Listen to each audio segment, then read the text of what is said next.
Is it you? No choice. Hey there, Undertow viewers and Spidey fans. It's been a long time since I've gotten to play a Spider-Man game that I've enjoyed.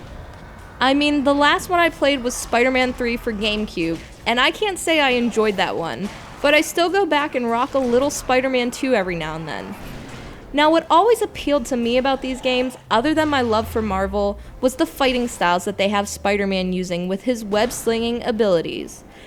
And my Spidey senses were tingling when I found out that Spider-Man Edge of Time was coming out. And this was Spidey's chance for some redemption for me.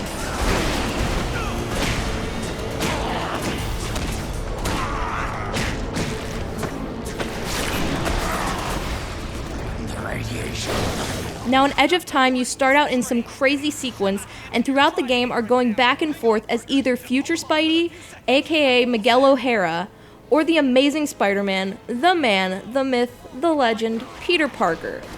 After a mishap in 2099, with a time machine, everything goes crazy. Also, Eddie Brock on top of that has gone off the rocker, and anything you do in the past seems to affect the future, whether you're opening a door or unlocking a security code. The coolest factor in all of the gameplay, before I get into any of the bad, was the actual storyline and the ability Spider-Man had to speak with future Spider-Man, or vice versa. The voice acting for Peter Parker was done very well, and the two communicating adds to the feel of the game and makes it more interesting. Warn you. What the shock? What happened? The elevator I'm in just changed into a closet.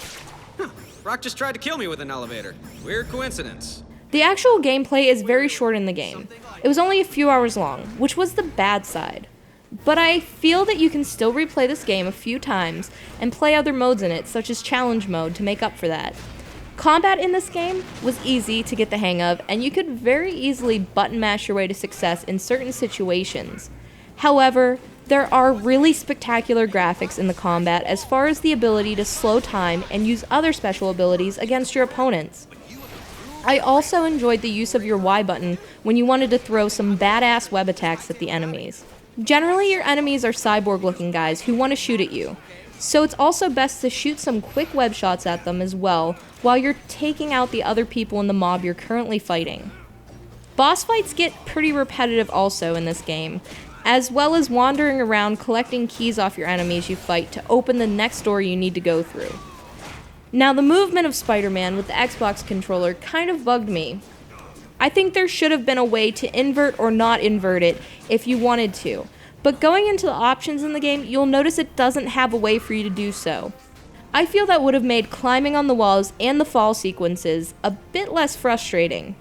The levels in Edge of Time are also very pretty as far as their futuristic and mechanical design goes, and they're great to look at, but it almost gets, again, a little repetitive.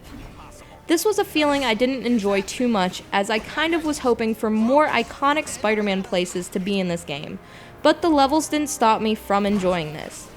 But throughout the levels, you go through tasks that are a bit challenging, such as when you're free-falling as future Spider-Man and clunking into stuff on your way down. It almost seems unavoidable. I can't say this game made me 100% satisfied, but it was an enjoyable game for the most part, aside my frustrations for the few flaws in the game. I'm just really hoping the next Spider-Man game is a little bit longer with more replay value. It's an abomination is what it is. Am I the only newspaper man in the city that realizes what a menace that webhead is? Oh, Jonah, indoor voice, okay?